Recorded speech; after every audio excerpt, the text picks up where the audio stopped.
Hello students, how are you students. आपको इस channel पर ना केवल graduation and post graduation physics के टॉपिक्स की सबसे आसान एक्सप्लेनेशन देखने को मिलती है, बल्कि आपको साथ के साथ ये भी बताया जाता है कि आपको एग्ज़ाम में क्या और कैसे लिख के आना है, ताकि आप सिर्फ एक वीडियो देख के ही अपने नोट्स बना सकें और एग्ज़ाम्स में बहुत अच्छे मार्क्स ला सकें। इसी कैटेगरी में आगे बढ़ते हुए आज हम बात करेंगे क्लासिकल मैकेनिक्स 4 डायमेंशनल फॉर्मूलेशन के सबसे पहले इंपॉर्टेंट टॉपिक के बारे में, जिसका नाम है मिन्कॉस्की स्पेस एंड लॉरेंस ट्रांसफॉर्मेशंस।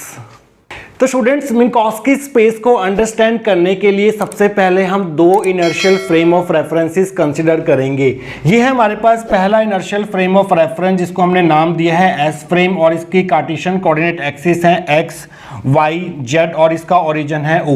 दूसरा इनर्शियल फ्रेम ऑफ रेफरेंस है हमारे पास S prime frame of reference, जिसकी कार्टेशियन कोऑर्डिनेट एक्सिस है X prime Y prime Z prime और इसका ओरिजिन है O prime.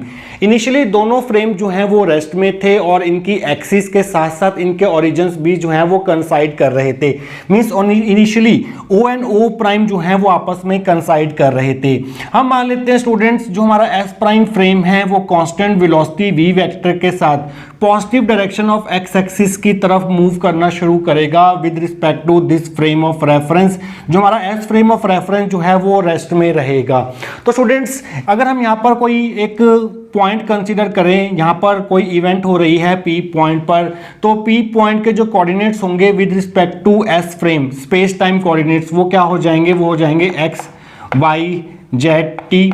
And S prime frame के रिस्पेक्ट में इस पी पॉइंट के जो स्पेस टाइम कोऑर्डिनेट्स होंगे X prime Y prime Z prime and T prime होंगे।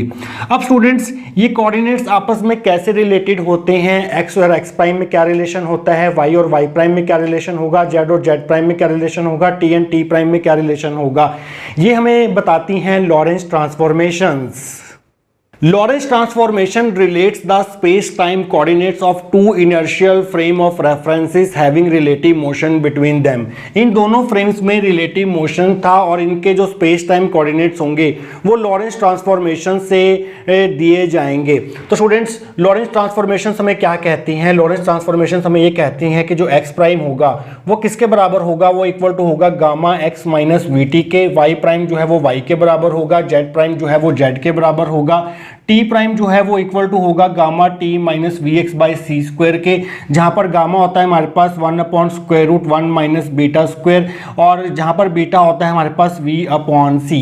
लॉरेंस ट्रांसफॉर्मेशंस को हम स्पेशल थ्योरी ऑफ रिलेटिविटी के पोस्टुलेट्स के बेसिस पर डराइव करते हैं। स्पेशल थ्योरी ऑफ रिलेटिविटी के दो बेसिक पोस्टुलेट्स होते हैं। पहला पोस्टुलेट होता है कि जो स्पीड ऑफ लाइट होती है इन वैक्यूम वो सभी इनर्शियल फ्रेम ऑफ रेफरेंसेस में कांस्टेंट रहती है, जिसकी वैल्यू होती है 3 × 10⁸ मीटर पर सेकेंड। दूसरा जो पोस्टुलेट होता है स्पेशल थ्योरी ऑफ रिलेटिविटी का, वो ये होता है कि जो बेसिक लॉज ऑफ फिजिक्स होते हैं वो सभी इनर्शियल फ्रेम ऑफ रेफरेंसेस में सेम रहते हैं, इनवेरिएंट रहते हैं। तो इन्हीं पोस्टुलेट के बेसिस पर हम लॉरेंस ट्रांसफॉर्मेशंस को डराइव करते हैं, जो कि कुछ इस प्रकार से होती हैं। यहाँ पर हमने x prime Y prime Z prime t prime को x Y z and t के रिस्पेक्ट में लिखा है। अगर आप इसका उल्टा लिखना चाहें, means x Y Z t को x prime Y prime Z prime t prime की फॉर्म में लिखना चाहें, तो उन इक्वेशंस को हम बोलते हैं इनवर्स लॉरेंस ट्रांसफॉर्मेशन इक्वेशंस। वो आप कैसे लिख सकते हैं? एक्स प्राइम की जगह आप लिखेंगे एक्स, गामा की जगह गामा रहेगा, इस x की जगह आ जाएगा x प्राइम और इस माइनस v को आपको रिप्लेस करना होगा, इस v को आपको रिप्लेस करना होगा माइनस v से, तो माइनस माइनस हो जाएगा प्लस, तो यहाँ पर आ जाएगा vt और y प्राइम की जगह आपको y लिखना होगा और y की जगह y प्राइम लिखना होगा, z प्राइम की जगह z लिखना होगा और z की जगह z प्राइम लिखना होगा, t प्राइम की जगह t लिखना होगा, गामा इस t की जगह t प्राइम लिखना होगा और इस v को माइनस v से रिप्लेस करना होगा, तो ये बन जाएगा प्लस v। यहाँ पर आ जाएगा x को रिप्लेस करना होगा x प्राइम से और यहाँ पर आ जाएगा हमारे पास c स्क्वायर। c जो है वो सेम रहेगा, स्पीड ऑफ लाइट जो है वो हर इनर्शियल फ्रेम ऑफ रेफरेंस में कांस्टेंट रहती है। इन्हें हम बोलते हैं इनवर्स लॉरेंस ट्रांसफॉर्मेशंस। तो स्टूडेंट्स, इसको ध्यान से देखिए, यहाँ पर ये है हमारी फर्स्ट इक्वेशन है और इसे ध्यान से देखिए, ये है हमारे पास सेकेंड इक्वेशन। ध्यान से देखिए इस फर्स्ट इक्वेशन को, यहाँ पर टी प्राइम है वो टाइम जो हमने एस प्राइम फ्रेम में मेजर किया है। टी प्राइम जो है वो टी और एक्स पर डिपेंड कर रहा है। टी क्या है? टी है time measured in S frame, x है हमारे पास space coordinate of S frame. तो जो हमारा एस डैश फ्रेम में, एस प्राइम फ्रेम में हमने जो टाइम मेजर किया है वो एस फ्रेम में मेजर किए हुए टाइम और स्पेस कोऑर्डिनेट पर डिपेंड कर रहा है। मीन्स यहाँ पर आप ऐसे लिख सकते हैं कि जो टी प्राइम है वो फंक्शन है किस किस का? एक्स एंड टी का। मीन्स जो हम टाइम मेजर कर रहे हैं एस प्राइम फ्रेम में वो एस फ्रेम में मेजर किए गए space coordinate x and time coordinate T पर डिपेंड कर रहा है। ठीक इसी प्रकार से आप देख सकते हैं कि जो यहाँ पर टी है, एस फ्रेम में मेजर किया हुआ टाइम जो है वो टी प्राइम और एक्स प्राइम पे डिपेंड कर रहा है। मीन्स टी प्राइम क्या है? यह है time measured in S prime frame. Ex prime क्या है? यह है space coordinate measured in S prime frame. Means T जो है वो फंक्शन है किस किस का? वो है function of ex prime and T prime. Means S prime frame में मेजर किया हुआ टाइम एस प्राइम फ्रेम में मेजर किए हुए space coordinate ex prime and time coordinate T prime पर डिपेंड कर रहा है। मींस एक इनर्शियल फ्रेम में मेजर किया हुआ टाइम दूसरे फ्रेम में मेजर किए हुए स्पेस एंड टाइम कोऑर्डिनेट पर डिपेंड कर रहा है। लॉरेंस ट्रांसफॉर्मेशन इक्वेशन से हमें ये आइडिया मिलता है। तो स्टूडेंट्स, लॉरेंस ट्रांसफॉर्मेशंस बेसिकली हमें एक आइडिया से रूबरू करवाती हैं और वो आइडिया ये है कि जो स्पेस एंड टाइम कोऑर्डिनेट्स होते हैं वो एक दूसरे से इंडिपेंडेंट नहीं होते हैं, क्योंकि हमने देखा कि एक फ्रेम में मेजर किया हुआ टाइम जो है वो दूसरे फ्रेम में मेजर किए हुए स्पेस एंड टाइम कोऑर्डिनेट पर डिपेंड कर रहा है। तो बजाय इसके कि हम स्पेस एंड टाइम कोऑर्डिनेट्स को अलग अलग कोऑर्डिनेट्स की तरह, मींस इंडिपेंडेंट कोऑर्डिनेट्स की तरह ट्रीट करें, हमें कुछ ऐसा सोचना होगा जिसमें हम स्पेस एंड टाइम कोऑर्डिनेट्स को एक जैसा ही ट्रीटमेंट दें। मींस स्पेस कोऑर्डिनेट्स की तरह ही टाइम कोऑर्डिनेट को इंपॉर्टेंस दिया जाए। मींस टाइम कोऑर्डिनेट को भी space coordinate x Y Z की तरह ट्रीट किया जाए। इसी आइडिया ने एच मिन्कॉक्सी नाम के साइंटिस्ट को एक ऐसा स्पेस सोचने को मजबूर किया जिसमें टाइम कोऑर्डिनेट को स्पेस कोऑर्डिनेट्स की तरह ही ट्रीट किया जाएगा। और जब हम टाइम कोऑर्डिनेट को स्पेस कोऑर्डिनेट की तरह ट्रीट करते हैं तो जो हमारा स्पेस होगा वो एक 4 डायमेंशनल स्पेस होगा, और इसी 4 डायमेंशनल स्पेस को हम बोलते हैं मिन्कॉक्सी स्पेस, जिसे हम वर्ल्ड स्पेस भी बोलते हैं, स्पेस टाइम कॉन्टिन्यूम भी बोलते हैं, या सिंपली 4 स्पेस के नाम से भी जाना जाता है। मिन्कॉक्सी सर ने स्पेस टाइम की बात की, स्पेस टाइम की बात की, ना कि स्पेस एंड टाइम की। जब हम स्पेस टाइम की बात करते हैं तो इस केस में हम टाइम कोऑर्डिनेट को स्पेस कोऑर्डिनेट की तरह ही ट्रीट करते हैं, और जब हम स्पेस एंड टाइम की बात करते हैं तो इसका मतलब ये होगा कि जो space coordinates and time coordinates होंगे वो एक दूसरे से इंडिपेंडेंट होंगे। जबकि स्पेस टाइम की जब बात हम करेंगे तो उस केस में स्पेस एंड टाइम कोऑर्डिनेट जो हैं वो एक दूसरे से इंडिपेंडेंट नहीं होंगे। तो मिन्कॉक्सी सर ने लॉरेंस ट्रांसफॉर्मेशन से ये आइडिया लिया कि हमें स्पेस टाइम की बात करनी चाहिए, ना कि स्पेस एंड टाइम की। तो स्टूडेंट्स, आइए देखते हैं कि अगर ये टॉपिक आपको एग्जाम में पूछा जाता है तो इसकी थ्योरी को आप कहां से स्टार्ट करके आएंगे। आइए अब वो देख लेते हैं। In accordance with the two postulates of special theory of relativity, namely one, the constancy of speed of light in vacuum 3 × 10⁸ meter per second in all inertial frames, and the invariance of basic laws of physics in inertial frames, we deduce Lorentz transformations which relates the space-time coordinates of an event in two inertial frames S and S prime having relative motion between them and are given as। Special theory of relativity के दो postulate के according, जो कि इस प्रकार से होते हैं कि जो स्पीड ऑफ लाइट होती है वैक्यूम में वो हर इनर्शियल फ्रेम ऑफ रेफरेंस में कांस्टेंट रहती है, और जो speed of light in vacuum की वैल्यू होती है 3 × 10⁸ मीटर पर सेकेंड, ये सभी इनर्शियल फ्रेम ऑफ रेफरेंसेस के लिए ट्रू होगी। और सेकंड पोस्टुलेट जो था स्पेशल थ्योरी ऑफ रिलेटिविटी का वो ये था कि जो बेसिक लॉज हैं फिजिक्स के वो सभी इनर्शियल फ्रेम ऑफ रेफरेंस में सेम रहते हैं, मींस इनवेरिएंट रहते हैं, उनमें कोई भी चेंज नहीं आता। इन्हीं दो पोस्टुलेट्स के बेसिस पर हम लॉरेंस ट्रांसफॉर्मेशंस ड्राइव करते हैं, जो कि क्या करती हैं, दो ऐसे फ्रेम ऑफ रेफरेंसेस के स्पेस टाइम कोऑर्डिनेट्स को आपस में रिलेट करती है जिनके बीच में रिलेटिव मोशन होगा। एस प्राइम फ्रेम जो है वो constant given velocity v vector के साथ पॉजिटिव x एक्सिस के अलोंग मूव कर रहा होगा, जबकि s फ्रेम ऑफ रेफरेंस जो है वो रेस्ट में होगा। तो इनके जो स्पेस टाइम कोऑर्डिनेट्स होंगे, उनके बीच के जो रिलेशंस होंगे वो हमें लॉरेंस ट्रांसफॉर्मेशन से मिलते हैं, और वो इस प्रकार से होते हैं: x prime is equal to gamma x minus V T, Y prime is equal to Y, Z prime equal to Z, and T prime is equal to gamma T minus X V by C square. तो students, ये जो equation होगी हमारी T prime वाली, ये होगी हमारी first equation. इसके आगे का पार्ट हम देखेंगे आने वाले सेक्शंस के अंदर। आइए स्टूडेंट्स आगे बढ़ते हैं। And the inverse Lorentz transformations as, और जो हमारी जो इनवर्स लॉरेंस ट्रांसफॉर्मेशंस होती हैं वो ऐसी होती हैं: x is equal to gamma X prime plus V T prime, y is equal to Y prime, z is equal to Z prime, and t is equal to gamma T prime plus V X prime by C square. ये होगी हमारी second equation, ये जो t की value है। Inverse Lorentz transformation equation हमने कैसे obtain की? x को x प्राइम से रिप्लेस कर दिया, y को y प्राइम से रिप्लेस कर दिया, z को z प्राइम से रिप्लेस कर दिया, और t प्राइम को आपस में रिप्लेस कर दिया, और v को माइनस v से रिप्लेस कर दिया। जो हमारी लॉरेंस ट्रांसफॉर्मेशंस थी उनमें अगर आप ऐसा करेंगे तो आपको इनवर्स लॉरेंस ट्रांसफॉर्मेशंस मिल जाएंगी। तो स्टूडेंट्स, ये हमारी फर्स्ट इक्वेशन थी। तो आप देख सकते हैं कि फर्स्ट इक्वेशन से जो हम s प्राइम फ्रेम में टाइम मेजर कर रहे हैं वो एस फ्रेम में मेजर किए हुए time coordinate and S frame में मेजर किए हुए स्पेस कोऑर्डिनेट एक्स के ऊपर डिपेंड कर रहा है। तो आप कह सकते हैं फ्रॉम फर्स्ट जो हमारा टी प्राइम होगा वो फंक्शन होगा किस किस का, एक्स एंड टी का।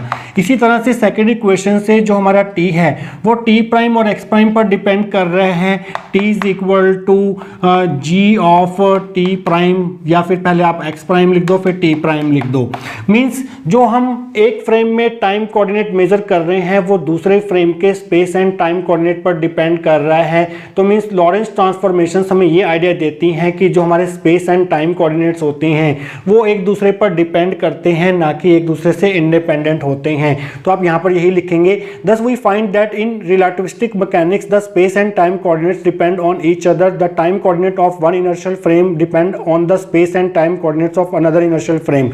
तो लॉरेंस ट्रांसफॉर्मेशन से हमें ये देखने को मिला कि जो स्पेस टाइम कोऑर्डिनेट्स हैं वो एक दूसरे पर डिपेंड करते हैं, क्योंकि एक फ्रेम में मेजर किया हुआ टाइम दूसरे फ्रेम में मेजर किए हुए स्पेस एंड टाइम कोऑर्डिनेट पर डिपेंड करता है। तो स्टूडेंट्स, इसके आगे का पार्ट हम देखेंगे आने वाले सेक्शंस के अंदर। आइए स्टूडेंट्स आगे बढ़ते हैं। Therefore, instead of treating the space and time coordinates separately, it is natural to seek the way so that both the space and time coordinates are dealt together similarly. तो हमने पिछले section में देखा था कि जो स्पेस टाइम कोऑर्डिनेट्स हैं वो एक दूसरे पर डिपेंड कर रहे थे, क्योंकि एक फ्रेम में मेजर किया हुआ टाइम दूसरे फ्रेम में मेजर किए हुए स्पेस एंड टाइम कोऑर्डिनेट पर डिपेंड कर रहा था। तो बजाय इसके कि हम स्पेस टाइम कोऑर्डिनेट्स को सेपरेटली डिस्कस करें, हमें कोई ऐसा तरीका ढूंढना होगा जिसमें हम स्पेस एंड टाइम कोऑर्डिनेट्स को एक जैसे ही एक साथ डील करें। मींस टाइम कोऑर्डिनेट को भी स्पेस कोऑर्डिनेट्स की तरह ट्रीट किया जाए। In fact H Minkowski was the first to develop a procedure in which time coordinate t is treated similar to the three space coordinates x Y z. तो H Minkowski नाम के scientist ने पहली बार ऐसा किया कि उन्होंने टाइम कोऑर्डिनेट को तीन space coordinate x Y Z की तरह ही ट्रीट किया। Minkowski considered a 4-dimensional space in which the position is specified by 3 space coordinates x y z and time is referred as fourth coordinate as ICT। तो इसी idea ने time coordinate को space coordinate की तरह treat करने के इसी idea ने मिन्कोव्स्की को एक ऐसा स्पेस सोचने पर मजबूर किया जिसमें हम टाइम कोऑर्डिनेट को स्पेस कोऑर्डिनेट की तरह ही ट्रीट करते हैं, और वो जो स्पेस होगा वो एक 4-dimensional स्पेस होगा जिसमें हम पोजीशन को तीन space coordinate x Y Z से दिखाएंगे, और टाइम जो होगा वो हमारा फोर्थ कोऑर्डिनेट होगा जिसको हम आयोटा सी टी से दिखाएंगे। आयोटा की वैल्यू जो है वो होती है हमारे पास √-1, और ये जो हमारा फोर्थ कोऑर्डिनेट होगा ये इमेजिनरी कोऑर्डिनेट होगा, इसलिए हमने यहाँ पर आयोटा का साइन लगाया है। सी यहाँ पर स्पीड ऑफ लाइट है, टी यहाँ पर टाइम है। तो मिन्कोव्स्की स्पेस में जो कि एक 4-dimensional स्पेस होगा उसमें जो हमारा फोर्थ कोऑर्डिनेट होगा वो होगा ICT, और यहाँ पर हो जाएगा हमारे पास ICT प्राइम। इस चीज़ का आप ध्यान रखेंगे। तो स्टूडेंट्स, इसके आगे का पार्ट हम करेंगे नेक्स्ट सेक्शन के अंदर। आइए स्टूडेंट्स आगे बढ़ते हैं। If we write x1 equal to x, x2 equal to y, x3 equal to z and x4 equal to ICT। देखिए स्टूडेंट, जो हमारा 4 डायमेंशनल स्पेस है मिन्कॉव्स्की स्पेस, उसमें हम जो हमारा x कोऑर्डिनेट होगा उसे हम x1 से रिप्रेजेंट करेंगे, जो हमारा y कोऑर्डिनेट होगा उसे हम x2 से रिप्रेजेंट करेंगे, जो हमारा z कोऑर्डिनेट होगा उसे हम x3 से, और जो हमारा फोर्थ कोऑर्डिनेट है टाइम कोऑर्डिनेट ICT उसे हम x4 की तरह रिप्रेजेंट करेंगे। ठीक इसी तरह से जो हमारा x प्राइम कोऑर्डिनेट होगा उसे हम x1 प्राइम से रिप्रेजेंट करेंगे, y प्राइम कोऑर्डिनेट को x2 प्राइम से रिप्रेजेंट करेंगे, z प्राइम कोऑर्डिनेट को x3 प्राइम से रिप्रेजेंट करेंगे और ICT प्राइम कोऑर्डिनेट को हम x4 प्राइम से रिप्रेजेंट करेंगे in 4 dimensional Minkowski space. Then an event is represented by position vector x1 x2 x3 x4। तो किसी भी इवेंट को हम कैसे रिप्रेजेंट करेंगे, 4 कोऑर्डिनेट की टर्म्स में एक्सप्रेस करेंगे, वो होंगे हमारे पास x1 x2 x3 x4 और इन चारों कोऑर्डिनेट से मिला के हमारा पोजीशन वेक्टर बनेगा। और इस पोजीशन वेक्टर को हम कैसे लिख सकते हैं, x1 x2 x3 जो हैं वो x y z है, मींस स्पेस कोऑर्डिनेट्स को रिप्रेजेंट कर रहे हैं, और स्पेस कोऑर्डिनेट को हम r वेक्टर से रिप्रेजेंट करते हैं जो कि होता है x i y j plus z की। तो x1 x2 x3 की जगह हम r वेक्टर लिख सकते हैं, और जो हमारा x4 है वो है हमारे पास ICT। तो इस पोजीशन वेक्टर को शॉर्ट फॉर्म में आप ऐसे भी लिख सकते हैं, in this 4 dimensional space such a position vector is called position 4 vector. तो इस प्रकार के पोजीशन वेक्टर को जिसे हम 4 कोऑर्डिनेट से रिप्रेजेंट करते हैं उसे हम बोलते हैं पोजीशन 4 वेक्टर। और इसका जो मैग्नीट्यूड होगा वो कितना होगा ये ध्यान से देखना है आपको। ये है हमारे पास यहाँ पर x4 ICT, तो ये है हमारे पास वो पोजीशन वेक्टर। तो इसका जो मैग्नीट्यूड होगा वो उसको हम s से डिनोट करेंगे, और ये इक्वल टू होगा, ये हमारे पास है s वेक्टर। तो ये किसके बराबर होगा, हमारे पास डिस्टेंस फॉर्मूला लगाना पड़ेगा, ओरिजिन के कोऑर्डिनेट्स हमारे पास 0 0 0 0। तो कैसे निकालेंगे हम, तो हमारा x माइनस 0, x हमारा x1 है तो ये बन जाएगा x1 माइनस 0 का स्क्वायर प्लस x2 माइनस 0 का स्क्वायर प्लस x3 माइनस 0 का स्क्वायर प्लस x4 माइनस 0 का स्क्वायर बन जाएगा। तो अगर हम स्क्वायर करें दोनों तरफ तो यहाँ पर स्क्वेयरिंग हो जाएगी और यहाँ से रूट जो है वो कैंसिल हो जाएगा। x1 x2 x3 x4 की वैल्यूज पुट कर दो, तो x1 की वैल्यू हमारे पास है x माइनस 0 x स्क्वायर हो जाएगा, x2 है हमारे पास y माइनस 0 y स्क्वायर हो जाएगा, x3 हमारे पास z है तो ये z स्क्वायर हो जाएगा, x4 है हमारे पास ICT माइनस 0 जो ICT का स्क्वायर हो जाएगा। तो ICT का स्क्वायर करना होगा हमें, x square plus y square plus z square plus iota square c square t square, और आइटा स्क्वायर की वैल्यू होती है हमारे पास -1, तो ये बन जाएगा x square plus y square plus z square minus c square t square, because iota square is -1। तो इसे हम बोलते हैं, इस s स्क्वायर को जो कि इक्वल है x square plus y square plus z square minus c square t square को, इसे हम बोलते हैं space time interval. Space time interval. This 4 dimensional space is called Minkowski space और वर्ल्ड स्पेस और स्पेस टाइम कॉन्टिन्यूम और 4 space. इसी 4 dimensional space को हम बोलते हैं मिन्कॉव्स्की स्पेस या फिर वर्ल्ड स्पेस, दूसरा नाम है इसका स्पेस टाइम कॉन्टिन्यूम, और इसे हम 4 स्पेस भी बोलते हैं। तो स्टूडेंट्स इसके आगे का पार्ट हम करेंगे नेक्स्ट सेक्शन के अंदर। आइए स्टूडेंट्स आगे बढ़ते हैं। It is found that s square is equal to x square plus y square plus z square minus c square t square is invariant under Lorentz transformations. देखिए student, जो ये space time interval होता है ये Lorentz transformations के under invariant होता है। इसका मतलब ये है कि जो हमारा s स्क्वायर होगा x square plus y square plus z square minus c square t square, तो अगर आप यहाँ पर x y z t को x prime y prime z prime t prime से भी रिप्लेस कर देते हैं तो हमारे पास जो रिजल्ट आएगा वो सेम आएगा, x prime square plus y prime square plus z prime square minus c square t prime square. ये इसके बराबर कैसे आता है, ये दोनों आपस में कैसे बराबर आते हैं, इसकी पूरी डेरिवेशन जो है वो हमने इस वीडियो में की हुई है, जिसका लिंक आपको ऊपर आई बटन में मिल जाएगा।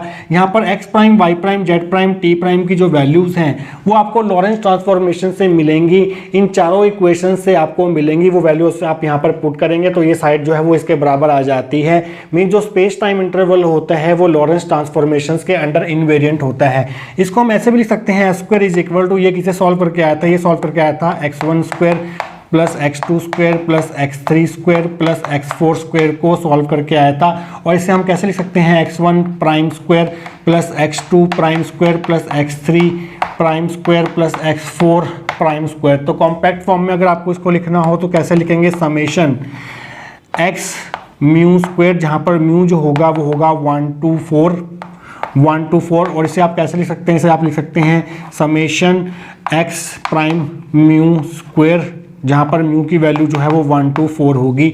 तो ये मिन्कॉस्की स्पेस का बहुत ही इंपॉर्टेंट रिजल्ट है जो काफ़ी टॉपिक्स में यूज़ होता है, तो इस रिजल्ट को आप अच्छे से रिमेंबर कर लीजिएगा। तो स्टूडेंट्स इसके बाद हम क्या करेंगे, जो हमारी लॉरेंस ट्रांसफॉर्मेशंस थी उनको हम इनकी टर्म्स में x1 x2 x3 x4 की टर्म्स में कैसे रिप्रेजेंट करते हैं वो जानेंगे। मीन्स लॉरेंस ट्रांसफॉर्मेशंस को मिन्कॉस्की स्पेस में 4 डायमेंशनल स्पेस में हम कैसे लिखते हैं वो जानेंगे। और सबसे लास्ट में हम ये देखेंगे कि जो मैट्रिक्स फॉर्म होती है लॉरेंस ट्रांसफॉर्मेशंस की वो कैसी होती है, ये सब कुछ हम जानेंगे आने वाले सेक्शंस के अंदर। तो स्टूडेंट्स आइए देखते हैं कि लॉरेंस ट्रांसफॉर्मेशंस को 4 डायमेंशनल स्पेस में हम कैसे रिप्रेजेंट करते हैं। Using x1 equal to x, x2 equal to y, x3 equal to z, x4 equal to ICT and x1 prime is equal to x prime, x2 prime is equal to y prime, x3 prime is equal to z prime, x4 prime is equal to ICT prime in Lorentz transformations we get.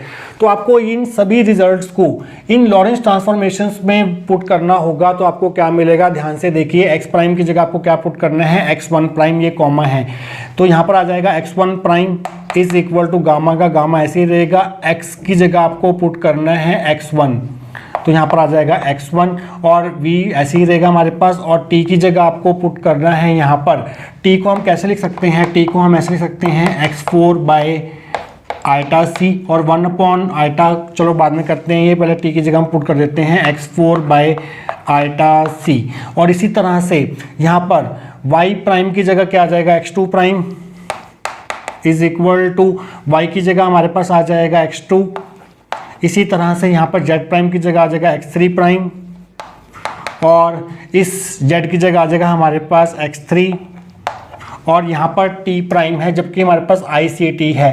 तो हम क्या करेंगे, यहाँ पर दोनों तरफ IC से multiply करेंगे तो ये बन जाएगा ICT prime is equal to, इसको भी IC से मल्टीप्लाई करेंगे, IC gamma t minus XV by C square.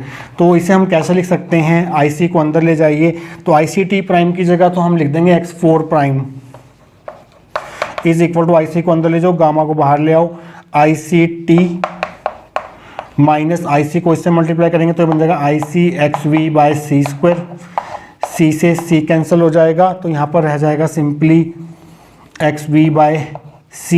तो आइए आगे बढ़ते हैं और इस x की जगह आपको क्या लिखना था, x की जगह आपको लिखना था x1, तो यहाँ पर आप x1 लिख दीजिए, यहाँ पर x1 लिख दीजिए और यहाँ भी x1 लिख दीजिए।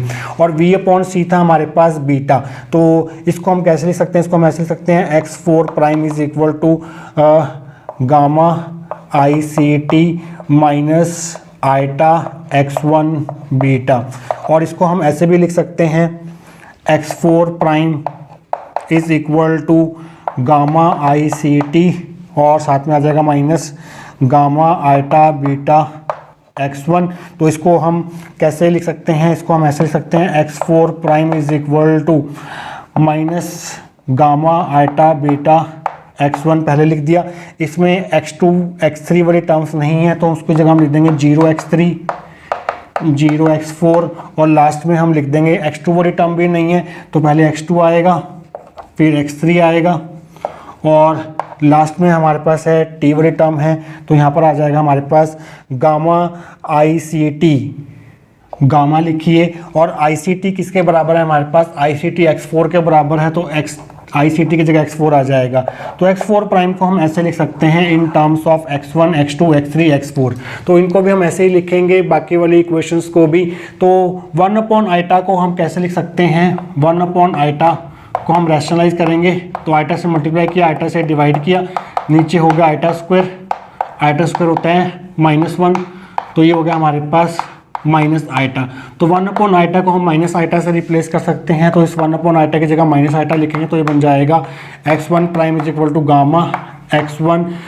1 अपॉन आइटा को माइनस आइटा से रिप्लेस करना तो ये बन गया प्लस आइटा और v अपॉन c की जगह बीटा लिखेंगे और यहाँ पर आ जाएगा x4, गामा को अंदर मल्टीप्लाई कर दीजिए तो गामा x1 हो जाएगा और गामा आ जाएगा यहाँ पर।